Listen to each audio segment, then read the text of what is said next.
Masarap matulog kapag wala kang alalahanin. Nagising na lang ako as tunog na aking cellphone at nang tingnan ko kung sino ang tumatawag, hindi ko mapigilan ang mapangiwi nang makita ko ang pangalan ng kapatid kong si Janu. Tiyak akong nag-aalala ito sa akin dahil buong gabi akong hindi umuwi kaya naman dali-dali ko na itong sinagot. Good morning, Janu. Wika ko. Ate, nasaan ka? Kakauwi ko lang galing ng hospital tapos hindi kita nadatnan dito sa penthouse. Seryosong sagot nito sa akin. Halata din sa boses nito ang pag-aalala, kaya naman kaagad ko na ding sinabi dito kung nasaan ako. Nandito ako sa bahay ng mga De La Fuente. Janu, kasama ko na ngayon ang anak kong si Gianna. Nakangiti kong sagot. Napansin kong natigilan si Janu kaya muli akong nagsalita. Huwag kang mag-aalala, nandito ako sa bahay ng mga biyanan ko. Mabait sila sa akin at mainit ang naging pagtanggap nila. Saka, nagpaliwanag na ako sa kanila kung ano ang nangyari at kung bakit kailangan kong magkunwari na wala na ako at naiintindihan nila iyon. Muli kong bigkas. Narinig ko ang mahinang pagbuntong hininga nito bago muling nagsalita. Are you sure na ayos ka lang dyan? Ate, gusto mo bang puntahan kita dyan? Seryosong tanong nito sa akin. No need. Ayos lang ako dito. Huwag kang mag-alala sa akin. Kaya ko ang sarili ko. Nakangiti kong sagot dito. Are you sure? Nag-aalala ako sa iyo, ate. Baka mamaya. No worries, Janu. Alam kong pagod ka din sa work mo kaya magpahinga ka na muna. Hindi masamang tao ang mga in-laws ko kaya ayos lang ako dito. Muli kong wika. Magdamag ito sa work at ayaw kong pati ako po problemahin pa nito. Huwag kang mag-aalala, soon makikilala mo din ang pamangkin ko. Hindi lang talaga ako makaalis ngayon dahil tulog siya at kapag bumangon ako, magigising siya. Kakatulog lang din ito eh. Dagdag ko pa. Ganoon ba? Okay, sige, pero tawagan mo ako kung sakaling may hindi magandang mangyari. Seryoso nitong wika. Muli akong napangiti.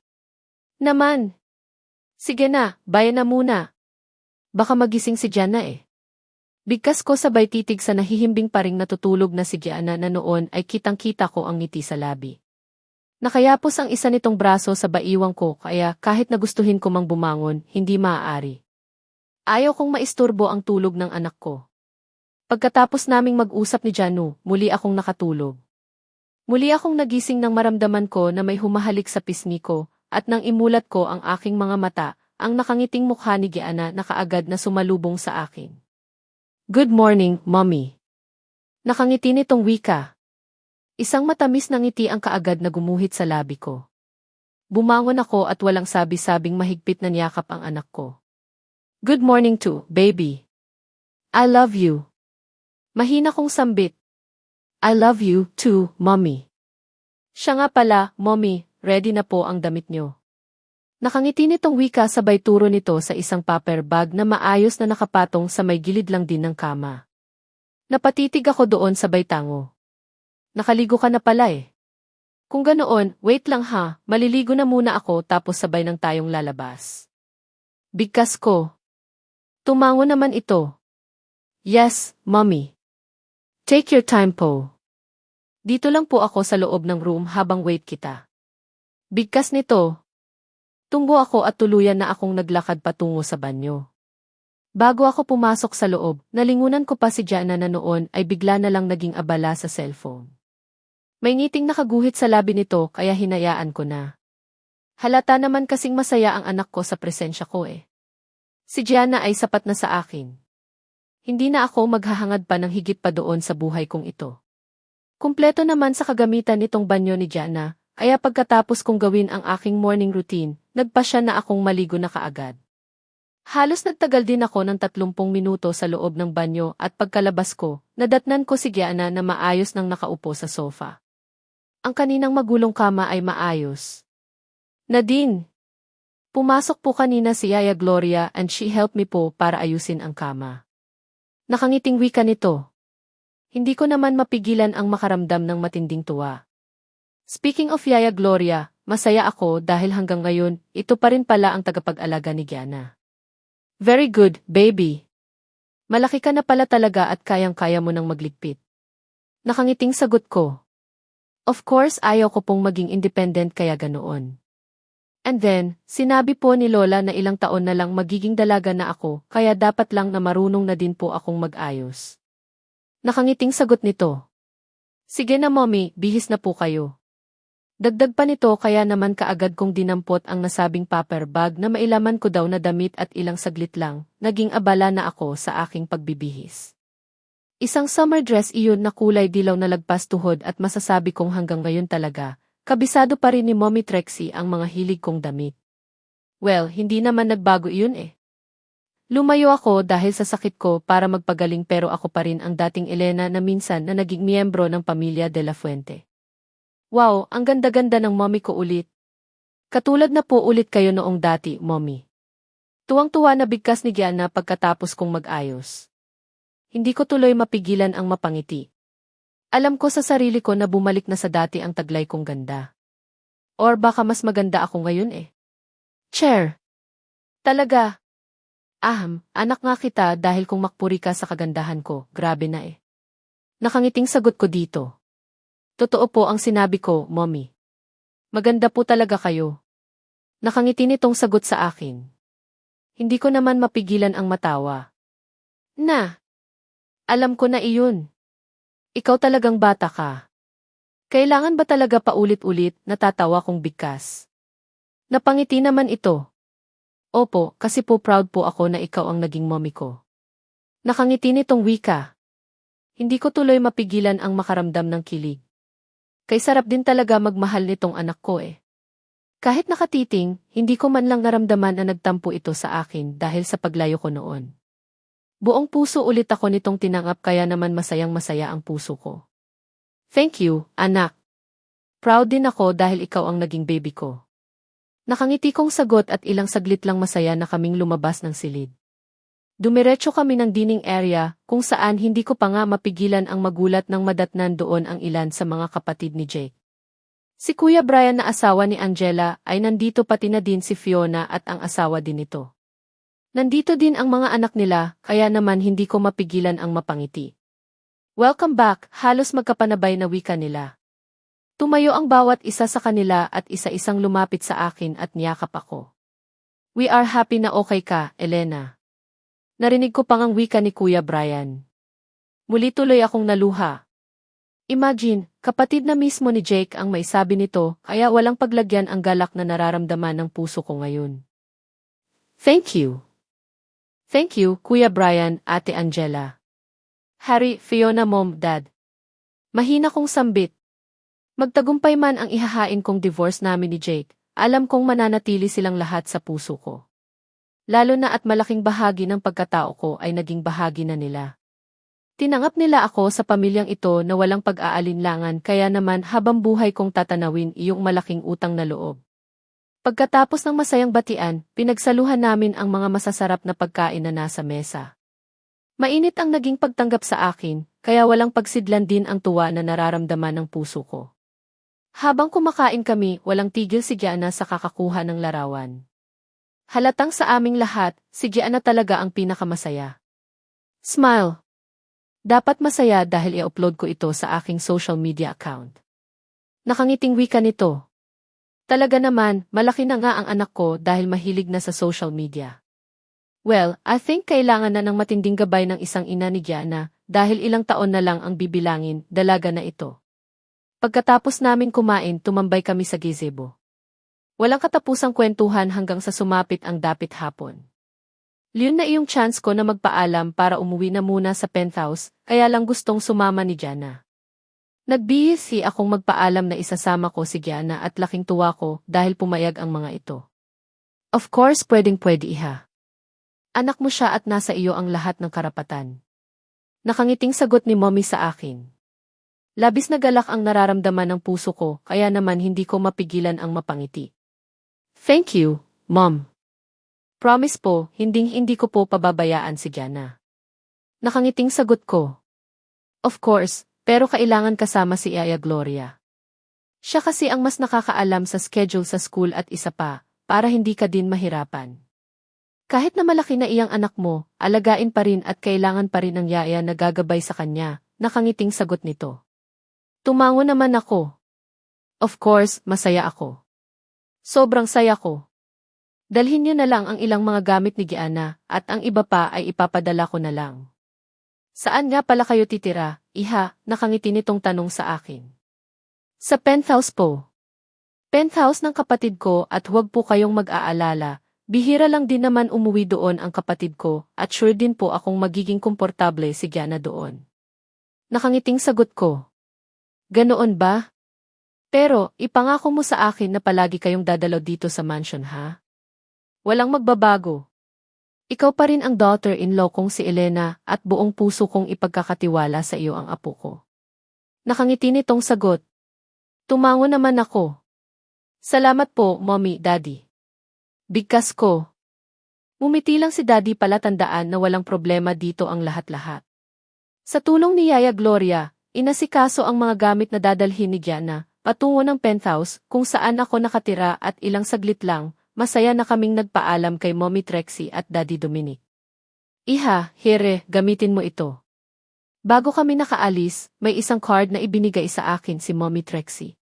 Isa iyong bank card kaya naman kaagad ko iyong tinangihan. Mom, hindi na po. May ipon naman po ako eh.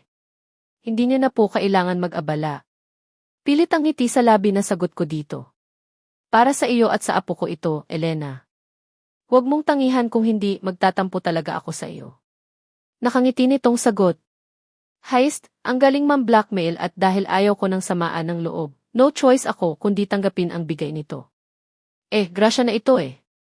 Noong bago pa lang kaming mag-asawa ni Jake, mukhang pera na talaga ako at lumalaki na din si Gianna, kaya naman ang laman ng card na ito ay ilalaan ko na lang siguro sa lahat ng mga pangangailangan ni Gianna.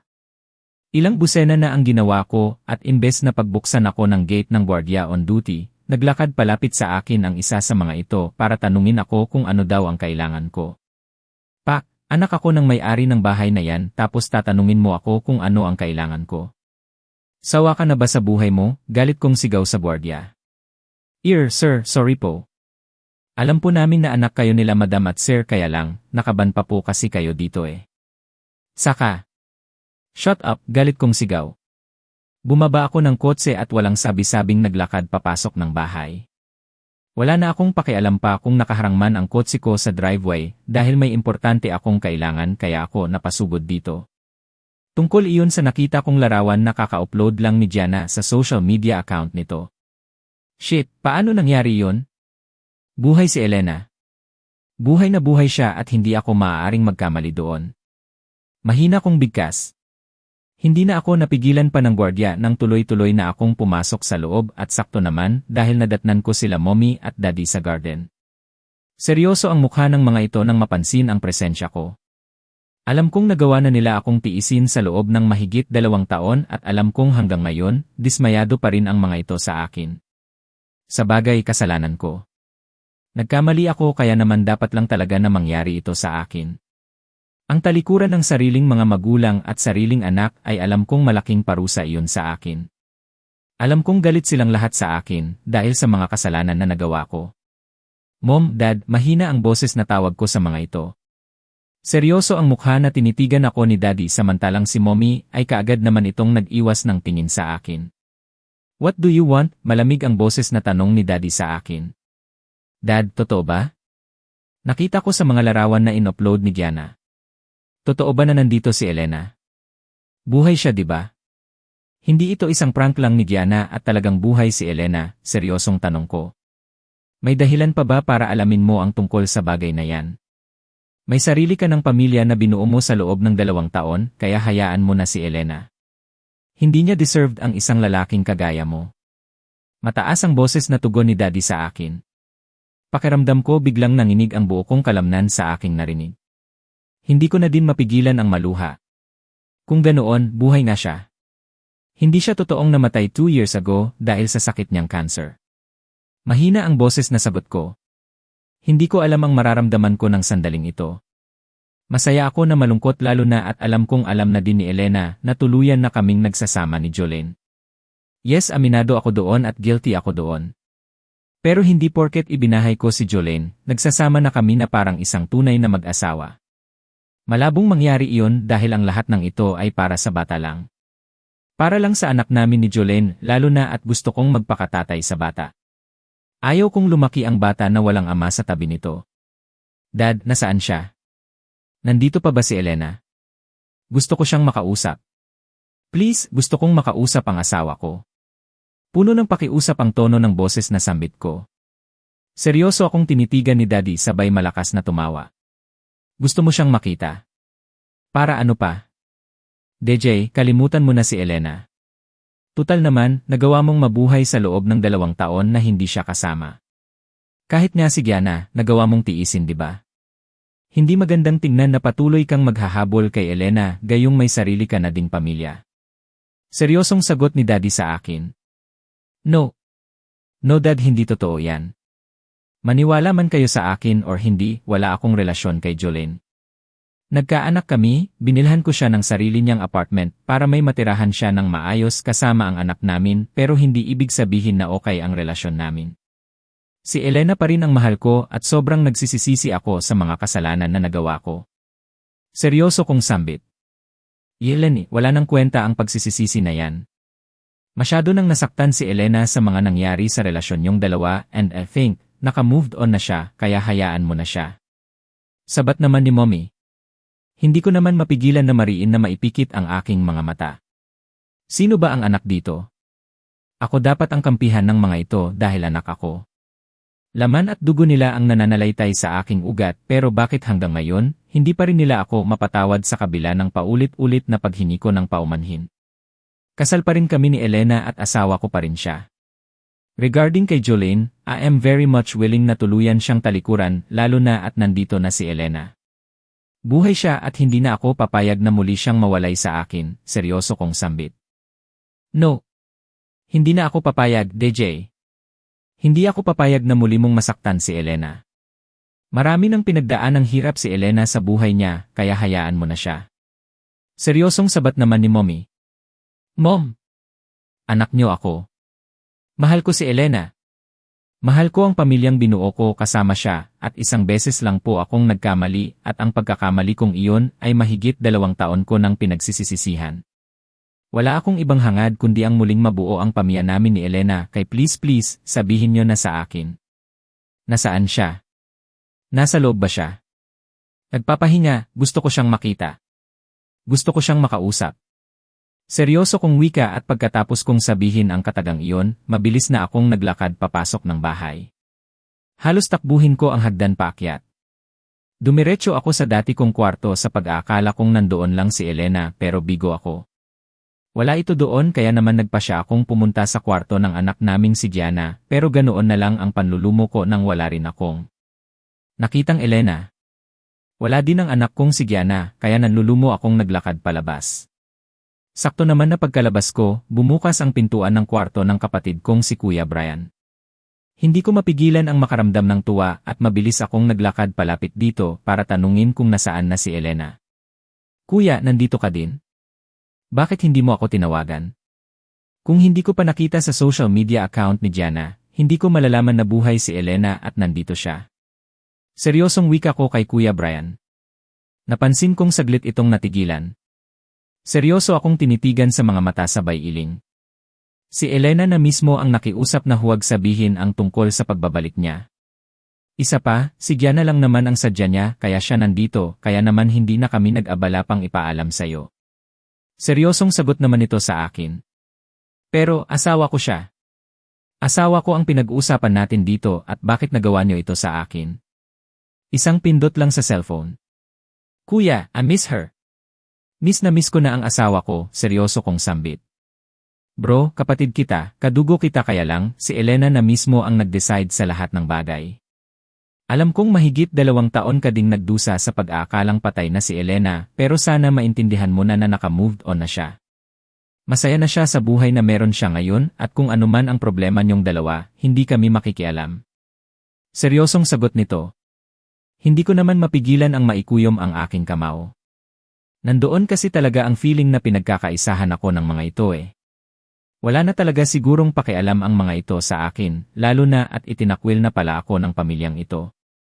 Kung ano man ang meron ako ngayon ay bunga iyon ng pagsisikap ko at wala nang kinalaman doon ang pamilya de la Fuente.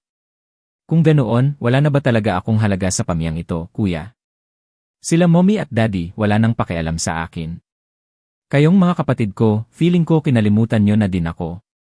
Puno ng hinanakit sa boses and bigkas ko. Napansin kong natigilan si kuya. Muli, seryoso ako nitong tinitigan bago napailing. Kapatid kita ay isang dugo ang nananalaytay sa ating ugat. May sarili ka na din desisyon sa buhay na kahit na anong pagtutol ang ginawa nila mommy at daddy noon nang tuluyan kang nakisama kay Jolene naging matigas ang ulo mo. Kagagawan mo din kung bakit nasira ang pamilya mo at kung gusto mong ayusin ang lahat ng gusot tungkol sa pagitan niyong dalawa ni Elena, gumawa ka ng matinding effort, DJ. Seryoso nitong sagot sa akin. Hindi naman ako nakaimik. Hindi ganoon kadaling makalimot ang nasaktang puso. Survivor si Elena sa sakit niyang cancer, at mas lalong maging mabigat na sa kanya, lalo kung pangungunahan natin siya sa mga desisyon niya. Wala kami sa lugar para pati kami ay makiusap kay Elena na balikan ka lalo na at in the first place, ang asawa mong si Elena ang labis na nasaktan sa ginawa mong panloloko noon. Dagdag nito. Kuya, lalaki ako. Ang nagawa ko noong pagkakamali ay normal lang na gawain ng isang tunay na lalaki. Natukso ako and don't tell me na minsan hindi ka din nakagawa ng kasalanan kay Ate Angela. Seryosong sagot ko kaya lang, masyado palang maintin ang ulo ng kapatid ko dahil namalayan ko na lang ang pagdapo ng kamao nito sa pangako. Lalaki ka at ganon din ako. Pero usapang lalaki sa lalaki, kahit na sa panaginip, never kong pinapangarap na lokohin ang asawa ko, DJ. Simula noong ikinasal kami ni Angela, naging tapat ako sa kanya. Maybe, hindi ako perpektong asawa pero never akong tumingin sa ibang babae kagaya ng ginawa mo kay Elena. Seryoso nitong sagot sa akin. Feeling ko, bigla tuloy akong nakaramdam ng panliliit sa sarili. Yes, alam ko. Never kong nabalitaan na tumingin or nagluko itong kapatid ko. Kahit na ang mga bayaw ko. Ako lang yata itong naging failed ang marriage sa pamilya namin at kasalanan ko yun. Aminado ako na sobrang laki ng kasalanan ko kay Elena. Pero hindi naman siguro ibig sabihin na susuko ako, diba? Ngayong nagbalik na si Elena, gagawin ko ang lahat para muling bumalik sa dati ang pagsasama namin. Nasaan si Elena? Nandito pa ba siya? Kuya, sabihin mo sa akin, nasaan siya? Seryosong tanong ko. Napansin kong natigilan ito. Umiling ng makailang ulit bago nasalita. Umalis na siya kanina pa kasama si Gianna. Kung tatanungin mo naman ako kung babalik ba sila, palagay ko hindi na.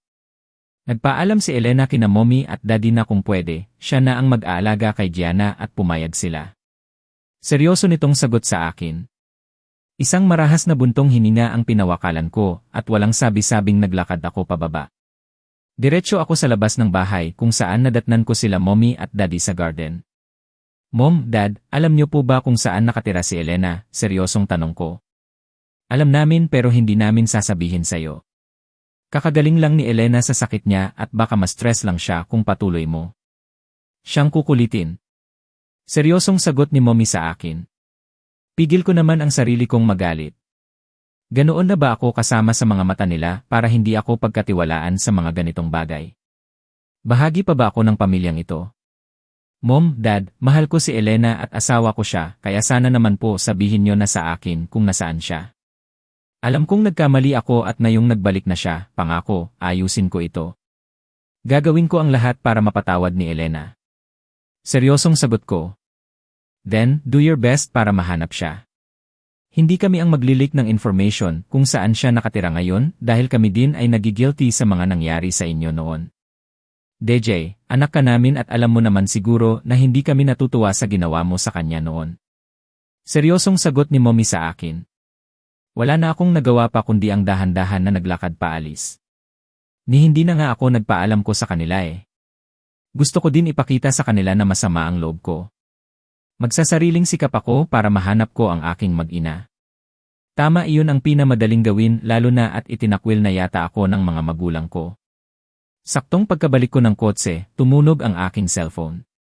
Pumwesto muna ako sa harap ng manibela bago ko sinagot ang tawag. Hello.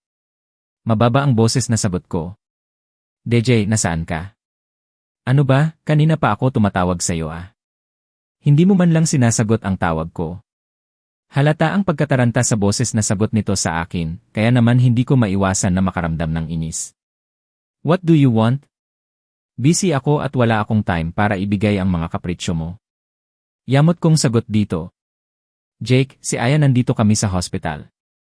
Nahulog siya sa hagdan kanina at natatakot ako na baka mapaano ang anak ko. Umiiyak na wika nito. Yamot naman akong napabuntong hininga. Maliit na bagay para sabihin pa sa akin ang tungkol sa bagay na ito. Isa pa, hindi ko anak si Aya. Anak ito ni Jolene sa una nitong nakarelasyon. Nasaan si Jason? Sino ang nagbabantay sa kanya kung nasa hospital ka ngayon? Malamig ang tono ng boses na tanong ko dito. Ang Jason na tinutukoy ko ay ang anak naming dalawa nitong si Jolene na kasalukuyan magdadalawang taon pa lang sa susunod na buwan. Ang batang iyon din ang dahilan kung bakit nagawa kong pakisamahan itong si Jolene ng maayos, kahit na ang totoo ay wala talaga akong gusto sa babaeng ito. Si Elena ang mahal ko at tanggap ko na noon na kahit nawala na si Elena, ito pa rin ang mamahalin ko hanggang sa huling hininga ko. Actually, isang napakagandang bonus para sa akin ang malaman na buhay pala ito, kaya naman ngayon pa lang, dapat ko nang pag-isipan ng mabuti kung ano ang hakbang na dapat kong gawin para bumalik ulit sa dati ang pagsasama naming dalawa. Asawa ko pa rin naman si Elena eh. Nasa batas na legal kaming mag-asawa, kaya malaki ang tiwala ko na magiging maayos din ang relasyon naming dalawa. Lalo na at may anak kami at iyon ay si Diana. Miss na miss ko na ang pamilyang binuo namin. Miss na miss ko na ang lahat-lahat at sana bumalik na sa dati ang lahat para naman wala ng problema. Para naman magiging masaya ulit ang buhay ko. Isinama ko siya dito. DJ, I don't have choice. Sinabi ko naman sa iyo noon na kumuha na tayo ng helper para may makakasama ako sa pag-aalaga sa mga bata, diba? Umiiyak na sagot ni Jolene sa akin.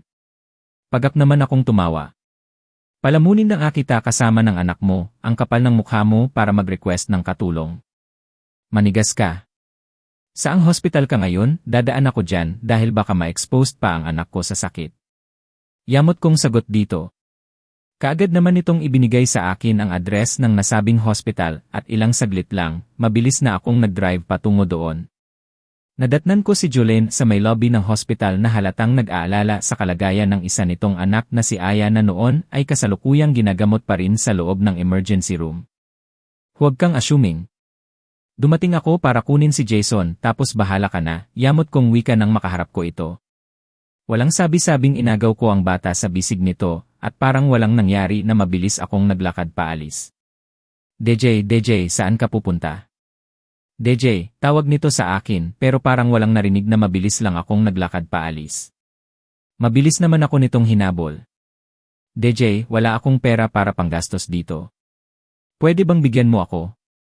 Please, naiiyak nitong wika. Kaagad naman akong napaismid. Bakit may pinapatago ka bang pera sa akin? And besides, bakit ko gagastusan yang batang iyan gayong hindi ko naman anak iyan? Mataas ang tono ng boses na bigkas ko. Napansin kong napaiyak naman si Jolena. DJ, alam kong hindi mo anak si Aya pero maawa ka naman sa kanya oh. Kung pumayag ka lang sanang magtrabaho ako, hindi ko naman sana iaasa sa iyo ang lahat ng gastusin naming mag-ina eh. Umiiyak nitong wika. Hindi ko naman mapigilan ang mapaismid dahil sa sinabi nito. Magtrabaho. Kung magtatrabaho ka, sino ang magbabantay kay Jason? Jolene, magpasalamat ka na lang dahil libre ang bahay na tinitirhan mo. Libre din ang pagkain at iba pang mga pangangailangan. Now, kung manghihingi ka sa akin ng tulong para mapagamot ang anak mong si Aya, wala akong maibigay. Hanapin mo ang ama ng batang iyan at sa kanya ka manghingi ng pera para pambayad sa hospital na ito. Galit kong sagot dito at pagkatapos kong sabihin ang katagang iyon, mabilis na akong naglakad paalis. Narinig ko pa ang makailang ulit na pagtawag sa akin ni Jolene pero hindi ko na yun pinansin pa.